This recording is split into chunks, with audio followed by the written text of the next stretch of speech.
C. Inisialnya C. Ininya adalah kapasitor, ya. Satuannya adalah farad. Ya. Farad.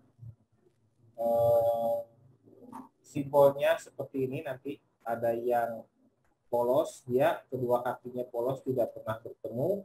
Ada yang pakai penanda. Yang ini disebutnya non polar, artinya tidak berkutub. Kalau ini disebutnya bipolar atau berkutub. Nah, banyak teknisi bilang kalau yang bipolar itu adalah elektrolit, ya, kondensator, atau yang disebut dengan disingkat jadi LPO, penampungnya lebih besar. Kalau non polar biasanya dipakainya untuk di jaringan atau untuk melewatkan frekuensi. Ya.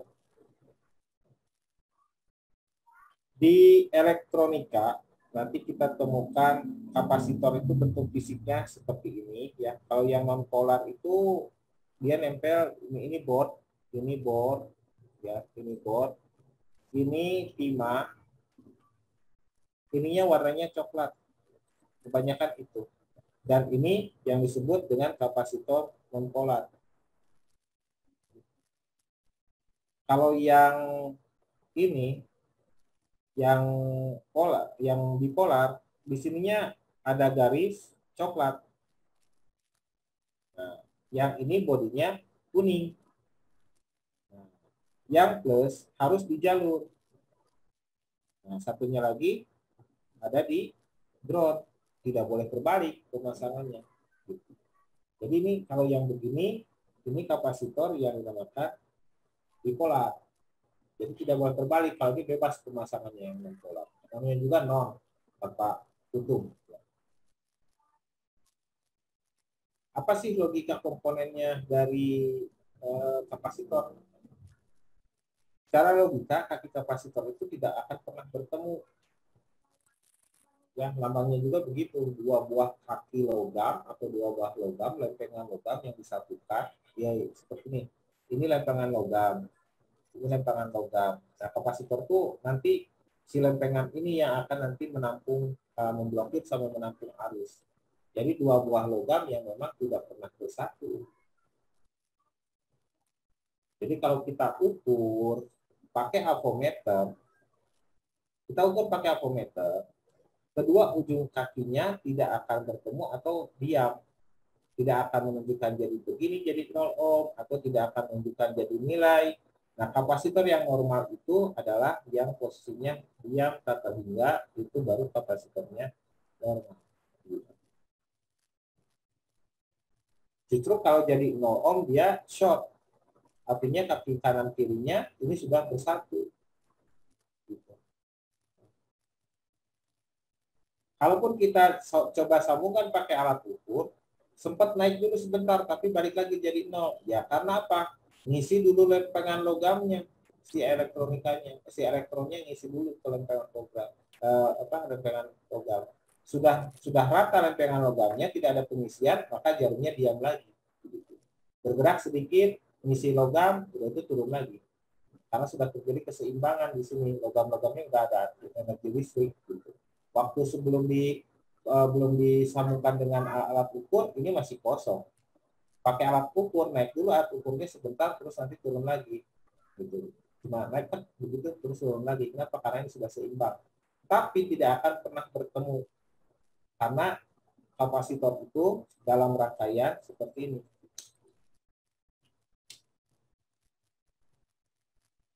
Kapasitor dalam rangkaian.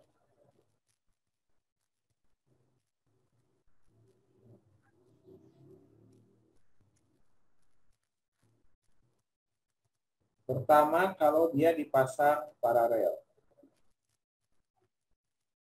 Mau bipolar, mau non-polar, ketika dipasang paralel, konsep kerjanya seperti ini. Diberikan tegangan atau arus. Mau tegangan atau arus. Ya, mau tegangan atau arus dilewatkan. Arus akan melewati ke sini, arus akan melewati ke sini, arus akan melewati ke sini. Betul nggak? Yang jadi masalah di sini arus DC tidak akan pernah bisa loncat di sini. Tidak akan pernah bisa loncat di sini. Terjadi penumpukan di sini, terjadi penumpukan arus di sini, makanya itulah yang disebut dengan saving ya, save di apa, penyimpan ya. Di sini dia load isi ya. Jadi load dia aja numpuk di sini, dia menumpuk di sini. Kenapa? Karena nggak bisa loncat kan. Kalau yang namanya listrik atau arus, dia butuh media untuk mengalir.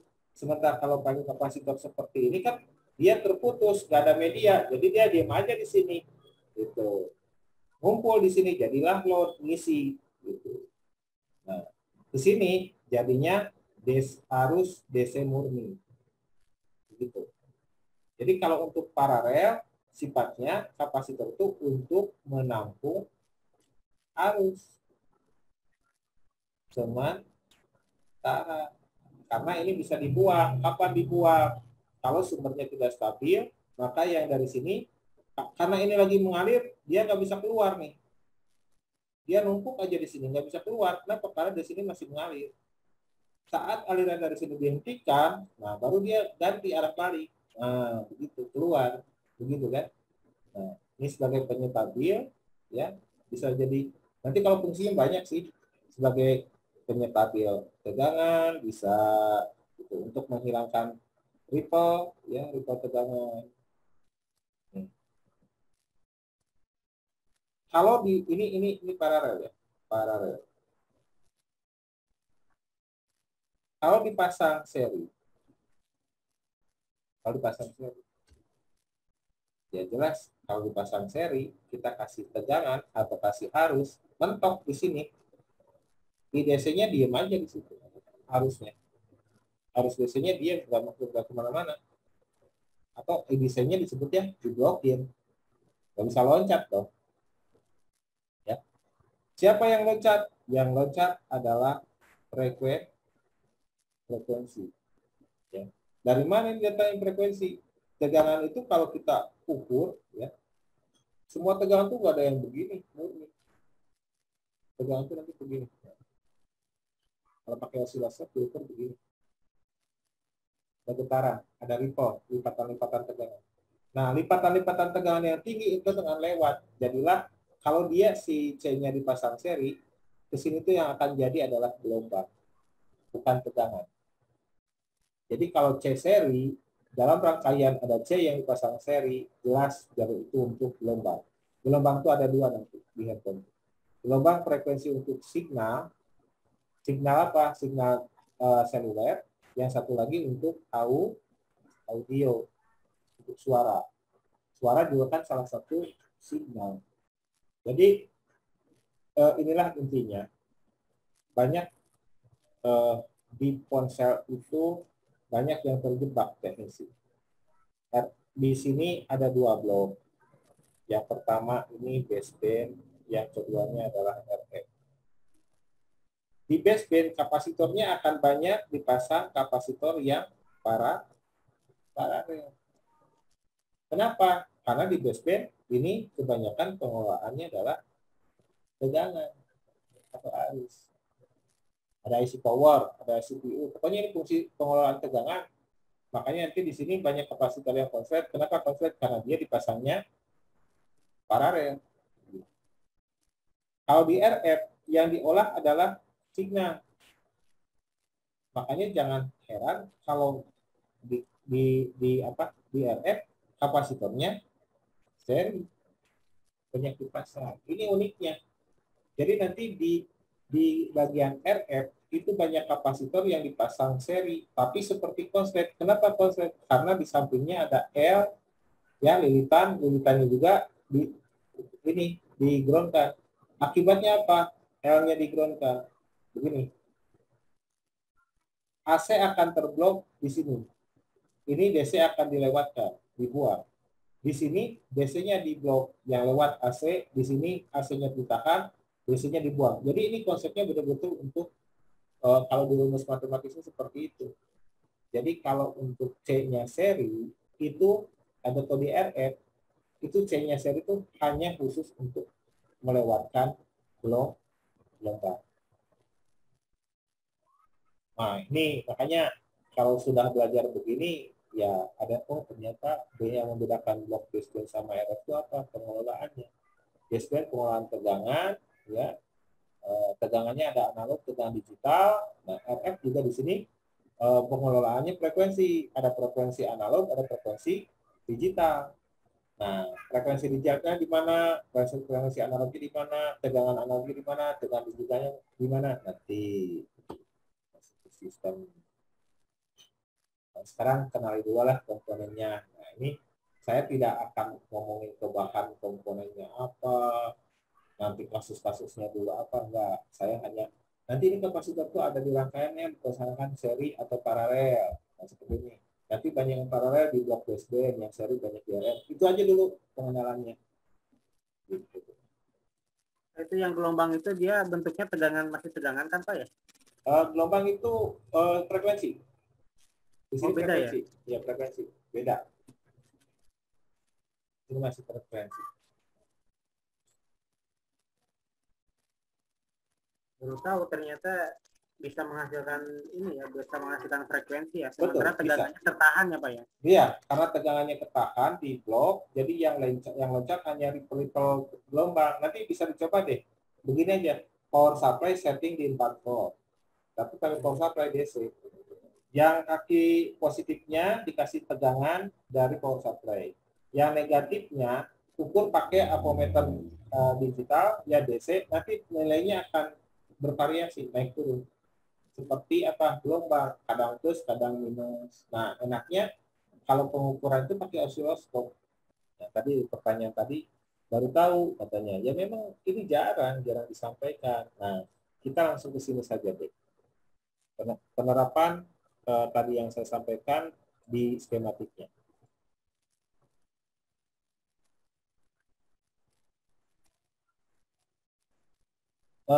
Ini antena. Konsep antena itu yang dibutuhkan di jalur antena itu bukan tegangan, tapi frekuensi. Nah, logikanya sederhana sekali kalau di jalur antena. L ini kan nyambung nih. Logikanya simbolnya itu kaki kanan dan kirinya itu nyambung langsung, tidak ada penyekat. Bahkan seperti lebih cepat arus kalau lewat lilitan. Nah, kebayang di jalur ini kalau dikasih tegangan, sementara jalurnya yang satu ke jalur, satunya ke ground. Ini kan jempol dong. Ini akan terjadi loncatan listrik, jelas. Kenapa? Ini seperti didorong, dipompa tegangan, ini langsung akan bunyi seperti itu. Gitu. Iya, karena berlipat jadinya harusnya ke sini ke ground ini berlipat akan ada lumayan bunyi kayak petasan. Nah, kita lihat ini jalur antena. Antena itu nanti yang bekerja itu adalah frekuensi.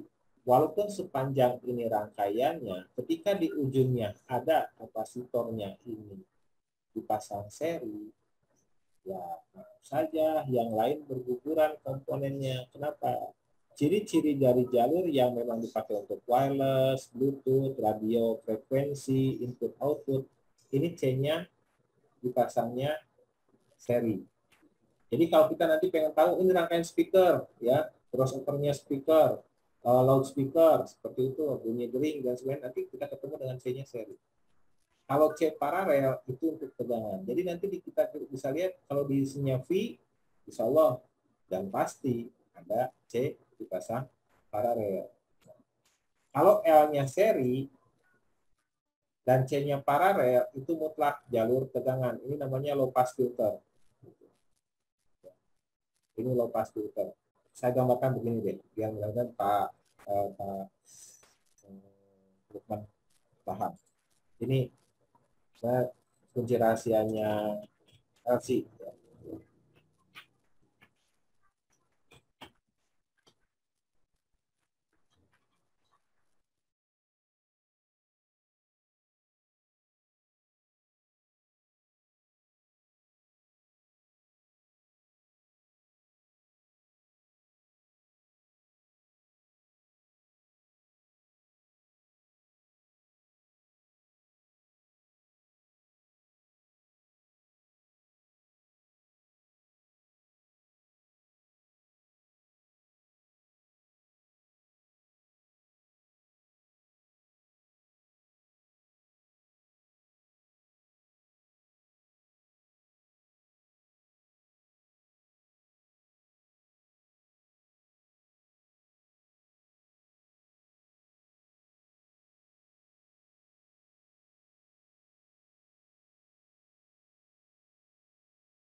Jadi begini. Ini gambar sederhananya. Ini tangki air misalkan. Atau baterai, atau ini tangki air lah. Ini selang. Ini tangki air. Nah, ini mau dimasukkan ke pipa misalkan. Ini pipa. Pipanya pipa karet. Ini air. Ini muatan. Jadi bedanya arus dengan tegangan. Kalau tegangan itu masih berupa muatan. Muatan yang diam, tidak bergerak. Kalau arus, muatan yang bergerak. Begitu. Makanya nanti muatannya akan habis karena dirubah menjadi muatan yang berat atau berpindah massa. Seperti itu. Nah, hal ini yang bergerak mengalir itu adalah arus. Begitu kan? Nah, ini penghantar ini nilai hambatannya kecil. Kenapa disebut kecil? Karena ini tidak dihambat, tidak ditahan. Arusnya keluar, makanya ini cepat habis. Begitu kan?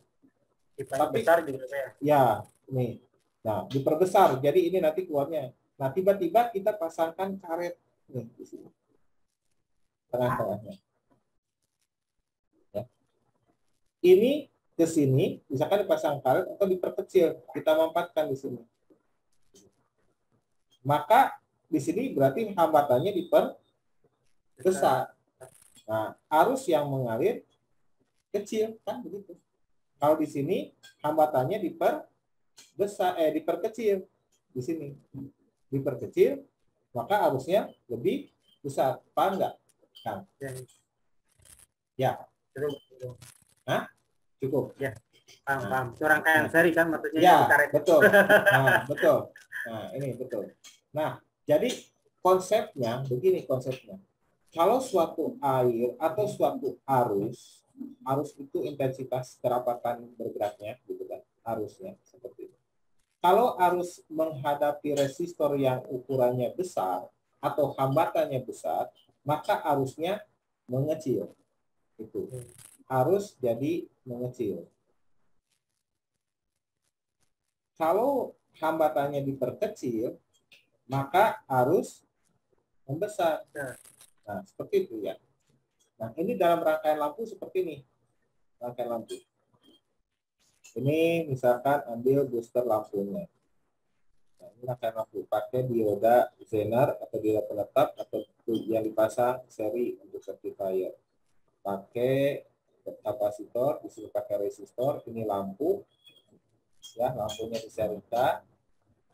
Ya, pasang LED boleh. Ini ke sini, balikan. Di sini ada resistor yang buat pengatur buat terang dan redupnya. Begitu. Kalau kaki lampunya ini langsung dijemperkan ke ground, apa yang terjadi? Ini lampu ya, ini LED driver. Kalau kaki LED katodanya ini langsung disambungkan ke ground, apa yang terjadi? Tanpa resistor. Nyala terus, Pak. Betul. Nyala terus dan terang benar, lampu bisa jebol. Panas. Karena terangnya banget. Karena dibebas dari kaki ini ketemu dengan ground. Tapi kalau yang ini ada semacam penghambat.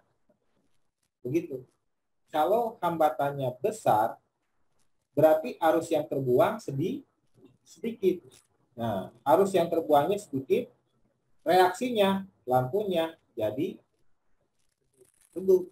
Kenapa? Karena kecepatan arusnya melambat. Nah, terbuang ke groundnya jadi melambat, lampunya jadi redup.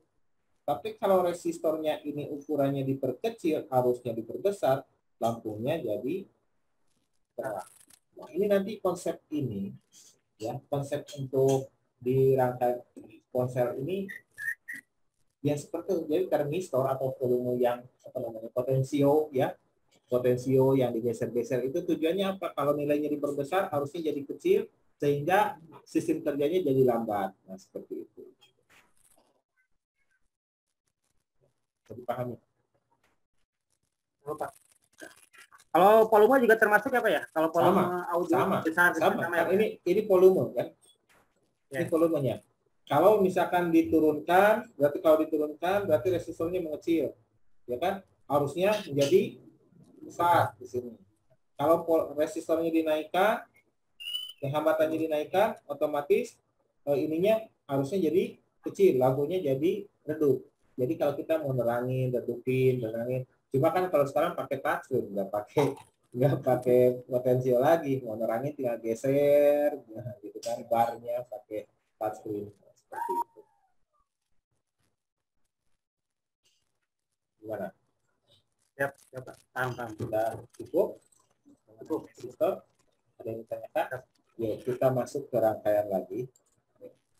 Jadi aplikasinya resistor itu kalau menurut saya komponen yang paling penting karena memang dia adalah yang akan menyalurkan arus ke berbagai rangkaian.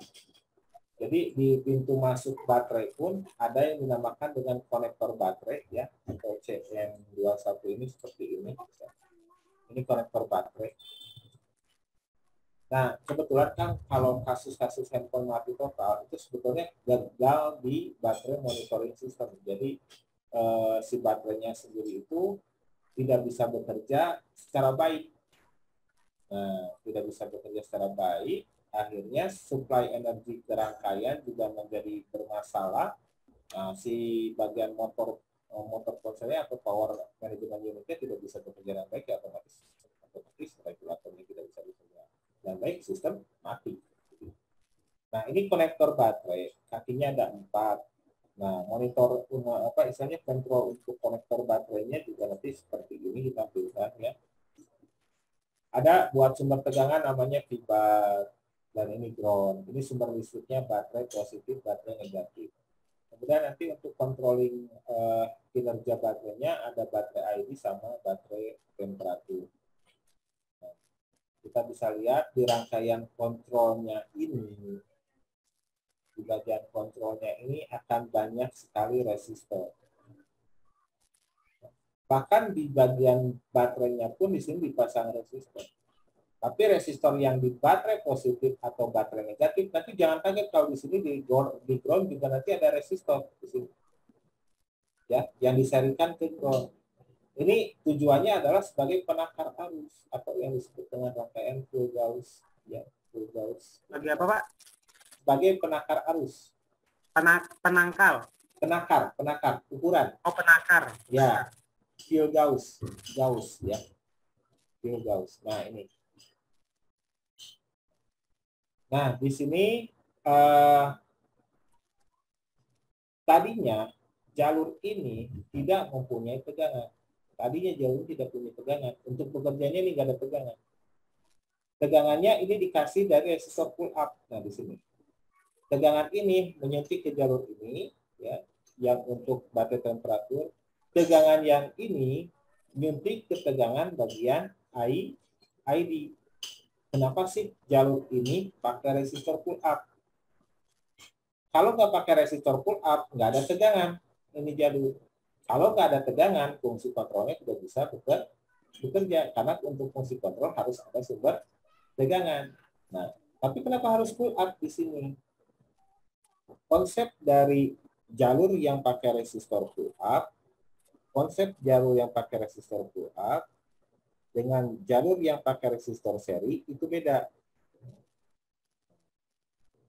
Terus konsep jalur yang pakai resistor pull down ini beda. Karakter ya, bukan konsep karakternya. Gambarnya, Pak. Oh iya, maaf. Jadi yang pakai resistor pull up, kalau misalkan jalurnya tunggal, pakai resistor pull up, ini kondisi jalurnya jadi 2. Dia bisa 1 atau 0, punya nilai binari ya. Binari 1 atau binari 0, atau dikatakan di sini high dan di sini low. Ini biasanya jalur yang pakai resistor pull up diharapkan jalurnya ini bekerjanya secara digital. Nah, digital dipakai untuk mengolah inputan data. Jadi di jalur ini yang diperlukan adalah data kondisinya. Nah, di rangkaian ini kalau misalkan tegangannya di sini ada, maka di sini pun tegangannya ada. Nah, sedang ada itu kondisinya berarti dia nilainya 1. Tapi ketika nanti di sini kondisinya 0, tidak ada, ini kan tegangan ini tetap ada kan? Ya kan sumbernya? Itu enggak? Nah, ini biasanya dipakai kondisi 0 itu nanti kondisi yang dikatakan sedang bekerja atau sedang melakukan penulisan. Tapi kalau ada sedang high, itu sedang tidak bekerja. Gitu. Nah, ini konsepnya, jadi konsep kerjanya antara high dan low. High dan low. Ini lebih condong kepada untuk jalur data. Data atau digital. Karena konsepnya bilangan diskrit aja, 1 dan 01, 0 binarinya begitu. Kalau yang ini seri, itu banyak memang dipakai untuk perintah dan kontrol. Nih. Nanti dalam rangkaian itu cuma melewatkan arus, ya, menghambat arus, melewatkan tegangan. Nah, ini hanya memperlambat saja jalannya. Gitu. Nah, ini biasanya untuk perintah atau untuk kontrol. Kalau yang ini, bulldog, itu membuat karakter jalur ininya adalah menjadi low. Kenapa? Karena dibuang. Kalau ini kan high konsepnya. Dia harus terus saja tinggi jalur ini. Gitu kan? Yang jalur ini harus tinggi terus gitu kan. Betul nggak? Nah, tiba-tiba nanti ada perintah jadi low. Nah, setelah tidak ada perintah jadi high lagi, balik lagi gitu. Contohnya Dia nanti juga dia juga berfungsi sebagai proteksi arus juga ya Pak ya? Ya, betul. Betul. Betul. Betul. Jadi yang ini konsepnya high, yang ini konsepnya low. Nah, low ini nanti dipakai sebagai enable perintah gitu. Enable, disable. Nah, ini kalau ini enable. Nah, nanti kita temukan perintah-perintah yang low begini itu di rangkaian digital. CPU salah satunya ya atau SOC untuk mendapatkan perintah dia pakai begini nih di depannya. Rata-rata jalur yang mau masuk ke CPU ya ini pakai gambar cincin begini di depan IC-nya. Ini adalah yang disebut logika inverter. Kenapa? Karena CPU itu cukup dengan low command. Low command. Jadi ke CPU itu nggak ada yang tegangan tinggi sebetulnya. Cukup dengan di low kan ini sudah cukup gitu. Makanya kerja digital itu tidak dengan tegangan yang tinggi. Cukup dengan tegangan yang rendah. Nah, kenapa? Karena semua komponen digital itu karakteristik kerjanya adalah aktif low. Jadi aktif kalau tegangannya sedang low. Justru kalau lagi high, dia tidak sedang bekerja. Itulah inverter. Inverter itu salah satu gerbang logika yang kalau di sini kita berkata ya, hasilnya tidak. Nah, gitu. Kalau saya isikan 1, keluarnya malah 0. Kalau kata saya 0, keluarnya 1. Nah, ini harus dari awal disampaikan. Ciri-ciri jalur yang begini nanti akan ada yang begini. Yang ini, yang begini ya. Ada yang begini, nah, ada yang ini. Nah, kalau ini enable-nya low, gitu 0. Kalau ini enable-nya high, gitu kan. Ini. Jadi kenapa jalur itu harus ditaruh resistor? Kenapa harus pull up, harus pull down? Nah, ini karakter yang diharapkan dari jalur tersebut. Jadi nanti Kang Lukman kalau lihat jalur nggak seperti sedang membaca informasi gitu. Ya, kita berkomunikasi dengan skematik itu baru benar teknisi gitu kan. Kalau teknisi dikasihin skematik langsung pegang kepala, aduh pusing berarti nggak bisa komunikasi dengan rangkaian. Berarti penguasaan komponen dalam jalurnya dia nggak paham gitu. Akan kemarin dibahas tentang IC apa ya, mereka kan minimal punya 4 kaki ya Pak. Betul. Nah berarti salah satu kakinya itu kan trigger. Nah trigger itu berarti pasti ada ini ya Pak ya. Pasti ada yang low. Pull up dan pull down pasti ada itu ya Pak ya. Iya pull down. Nah saya ambil contoh seperti ini yang di skema. Yang di skema kita ambil tadi yang sebelahnya. Nah CE ini adalah chip enable. Chip itu artinya IC, ya chipset ininya. Enable perintah. Chip enable tidak pernah ada yang tinggi. Dia selalu dalam keadaan low ini. Jadi sebelum jadi perintah ini sudah dibuang. Berapapun tegangan di sini akan jadi low sehingga ini bisa mulai bekerja. Nah ini low ya. Nah nanti cuma kalau di sini nggak digambarkan harusnya ada cincin bulat di sini. Nah ceritanya beginilah ini sekilas. Nanti ini dibahasnya di grup unit charging. Ini sekilas saja. Jadi ada gambaran. Ketika misalkan si ponsel baterai itu kondisinya ini digambarkan kenapa di sini bat 0 karena baterai 0 itu baterai itu kondisinya ada kondisi 0, kondisi 1. Nah, begini. Kalau 0 baterainya low. Kalau bat 1 berarti baterainya kondisinya high. Gitu ya. Saya anggap di sini baterainya 0, baterai low. Atau baterai high dulu lah. Baterai high itu baterai yang penuh. Kalau baterainya penuh, maka baterainya nanti akan berubah jadi sistem. Jadi artinya si baterainya langsung bisa menghidupkan perangkat IC power dan lainnya. Paham nggak? Kalau baterainya tinggi. Kalau baterainya tinggi, berarti dia langsung bisa dipakai untuk menghidupkan sistem gitu atau menjadi pipon power, jadi power untuk teleponnya. Tapi kalau baterainya ini low, saat baterai low, nah nanti ini akan mendeteksi ya ada interrupt di sini. Set interrupt ini nanti akan laporan ke IC power dan IC CPU. Dia akan menyampaikan, "Woi, bat low, bat low."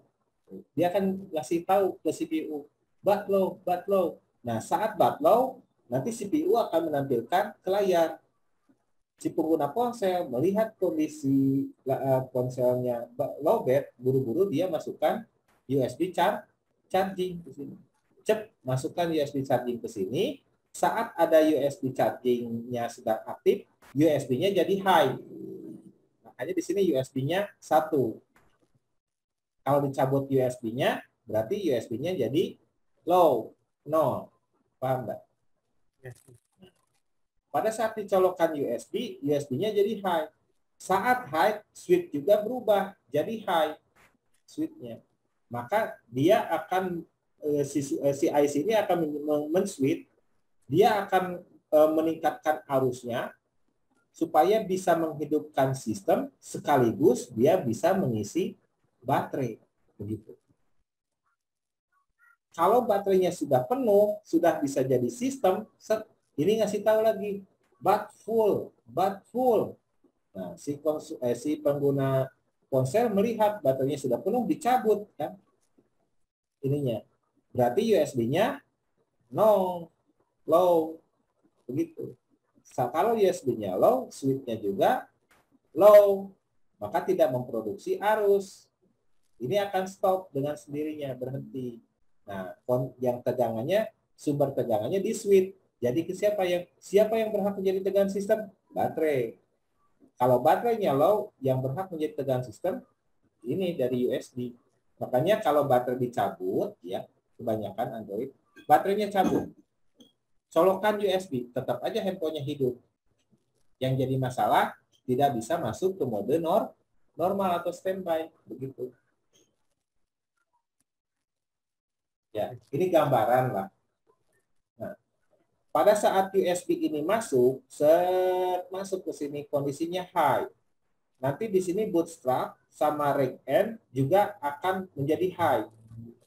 Kalau di sini masuk 5 volt, bootstrap dan regulator ini isyarat sinyal adanya USB high di sini masuk ke sini, maka tegangan di charge in sama Vreg N ini sama-sama tinggi high.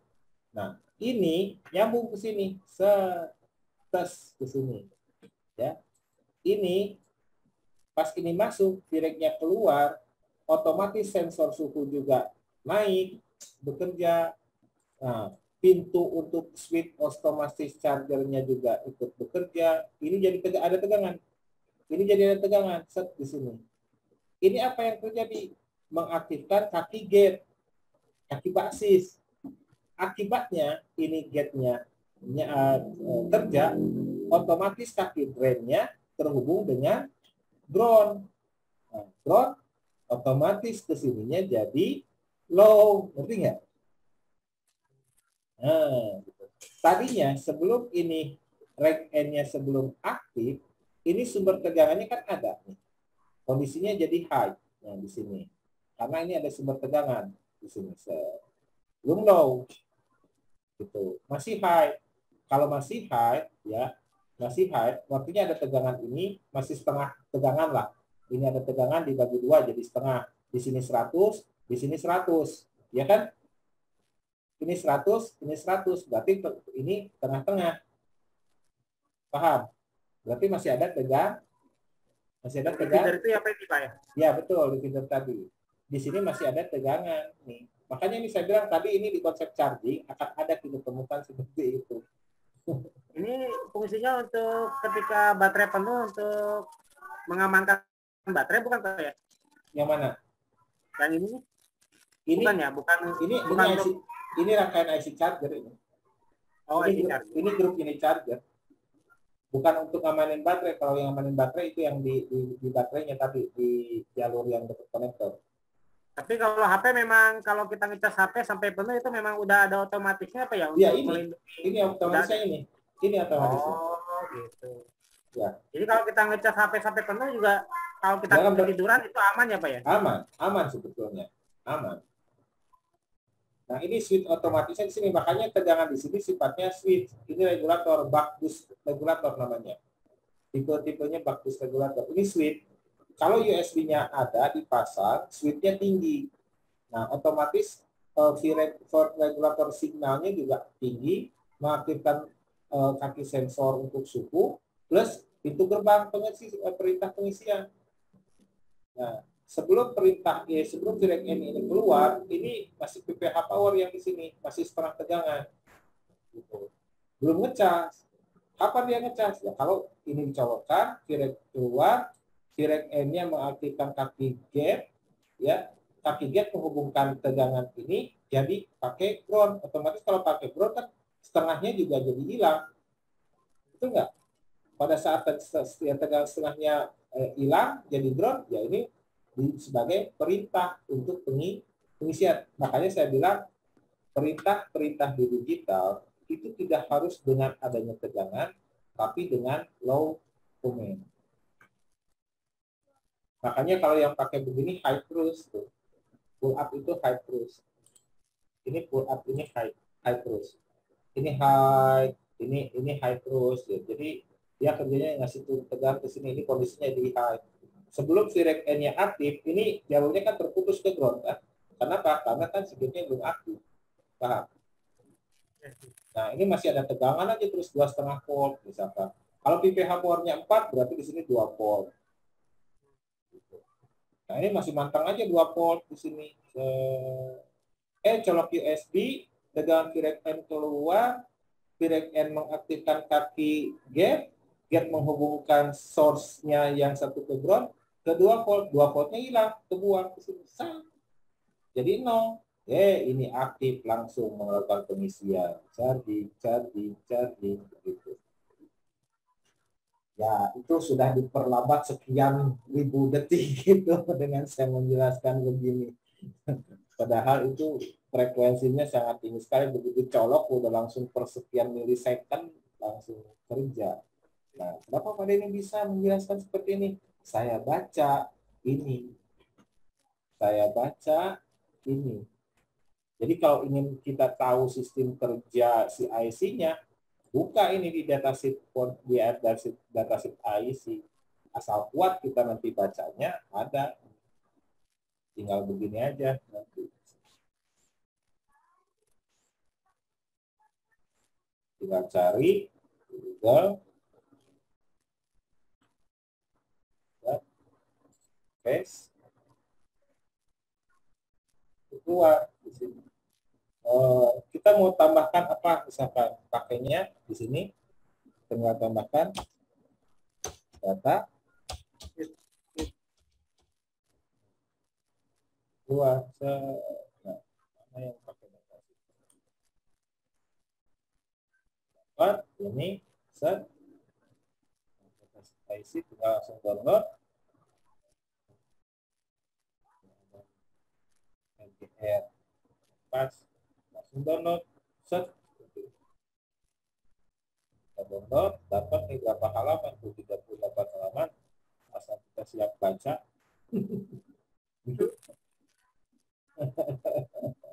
Mantap.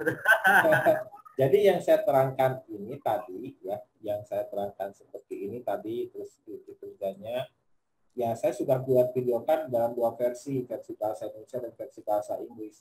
Kebetulan ada siswa online saya juga yang dari luar negeri, jadi dari Turki, dari Nigeria, dari India, terus dari Sri Lanka, gitu kan.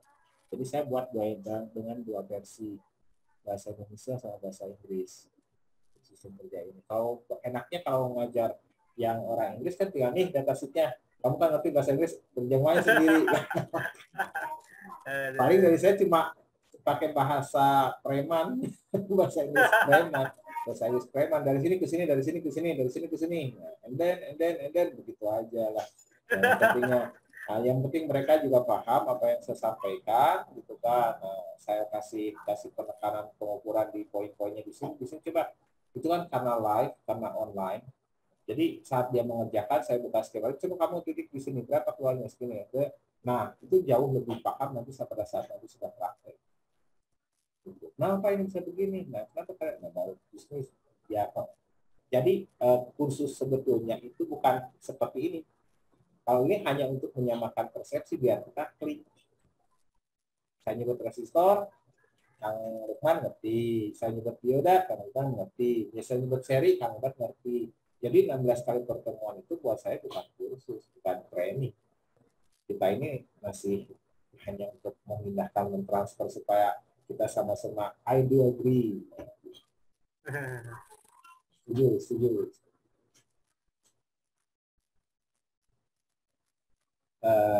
Nah, itu. Jadi kalau kita paham komponen dengan penempatannya dalam rangkaian, ini dengan baca begini pun, oh ini pull down, oh ini kata Kang Denny, ini sensor, oh ini pull down untuk melakukan, ini pull up, segala tegangannya selalu tinggi. Oh ini kenapa interruptnya di sini, kaki interrupt di sini pakai resistor pull up, ya karena di sini harus standby-nya ada terus, harus high terus, gitu kan. Dia harus standby gitu, OTG ya Pak, interrupt ini harus standby. Begitu ini limitnya turun atau naik, ini yang akan menginformasikan ini nggak boleh tidur, nggak boleh low. Kalau ini low, begitu ini lolos, sensornya nggak kerja, ada informasi perubahan apa-apa, ini interruptnya, sedangkan interrupt itu harus standby. Ketika dia nunggu nih, ketika ada sesuatu yang aneh dia langsung sebentar, nah begitu, tahan. Nah, itu fungsi interrupt. Nanti ada interrupt, ada request, ada status, ya seperti ini. Jadi ini kayak IC itu ya kayak manusia juga. Kenapa? Karena yang bikinnya manusia, ego manusia terbawa ke komponen. Gitu. Luar biasa memang ini. Kalau kita bedah IC, dalam IC itu seperti apa sih? Ya konsep logika intinya, pengaturan gerbang. Kamu buka, saya nutup. Ntar kalau misalkan ini ada yang kebuka dua-duanya ya. Nah, itu kayak dalam IC itu seperti itu komunikasi. Sebetulnya gabungan antara NAND gate, OR gate, ya, NAND gate sama OR gate, sama itu tadi satu lagi inverter. Itu di dalam IC seperti itu komunikasinya.